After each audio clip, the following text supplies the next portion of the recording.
ආයිබෝන් යාළුවනේ අද කතා කරන්න කියලා බැලුවේ ගොඩක්ම වැදගත් වෙන කාරණාවක්. ශරීරයේ ඇතිවන ඉදිමු. සාමාන්‍යයෙන් ඇඟිලි ඉදිමුනොත්, ඒ වගේම දඬු ඉදිමුනොත්, ඒ වගේම ශරීරයේ ඇතිවන ඉදිමුම් සඳහා තැලුම් වලින් ඇතිවන ඉදිමුම් වලටත් මේ දේ කරන්න පුළුවන්.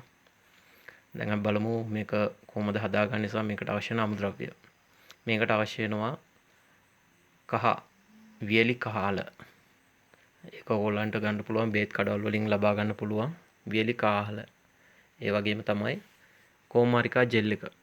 කෝමාරිකා ජෙල් එක හදාගන්න ඇවිල්ලා කෝමාරිකා කෑල්ලක් අරගෙන කෝමාරිකා කෑල්ල අරගෙන දෙපැත්තෙන් කපන්න ඕනේ. කපලා අයින් කරලා උඩ පොත්ත ගලවන්න ඕනේ. ඊට පස්සේ මැද තියෙන ජෙල් එක සූරලා ගන්න ඕනේ. ඒක අරගෙන කාහල එක අල කෑල්ල අරගෙන කුඩු කරන්න ඕනේ. කුඩු කරලා ඔයගලන්ට අවශ්‍ය ප්‍රමාණය ගන්න. ඒ කියන්නේ ඇඟිල්ලකට නම් ඇඟිල්ලකට අවශ්‍ය ප්‍රමාණයක් ගන්න. කුකුලොන්ට ගොඩක්ම ඇතිවන ගැටලුවක් තමයි මැද ඇඟිල්ල ඉදිමෙනවා. ඒ වගේම දඬුවල ඉදිමුම් ඇති වෙනවා. ඒ ඉදිමුම් කොහොමද යථා තත්ත්වයට පත් කරගන්නේ කියලා. හරිද? එතකොට ඒ දෙක අරගෙන හොඳට කලවම් කරන්න. කාල කැල්ල අරන් කොටලා කුඩු කරලා අරගෙන ඊට පස්සේ ඒකට කොමාරිකා ජෙල් එක දාලා අනා ගන්න. අවශ්‍ය ප්‍රමාණයක් විතරක් එකතු කරන්න. මොකද වැඩිපුර එකතු කරොත් ඒක නිකන් දියාරුවට වගේ හැදෙනවා.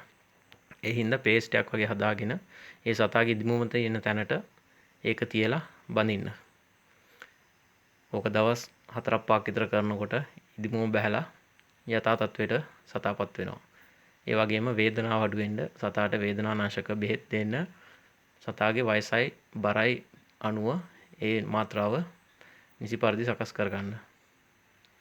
ඒ දේවල් දැනගන්න අවශ්‍ය නම් මගේ channel එකේ තියෙන link එක කරා ඔයගලන්ට group එකට add වෙන්න පුළුවන්. එතකොට මම කියන්නම් කොයි විදිහටද කරන්න ඕනේ මොනවද දෙන්න ඕනේ කියලා. මේ වගේ වටිනා වීඩියෝස් බලන්න මගේ channel එක subscribe කරලා bell icon එක all දාගත්තු ගමන් ඔයගලන්ට මම දාපු ෂණික බලා ගන්න පුළුවන්. ආයිබෝවන් ජය වේවා.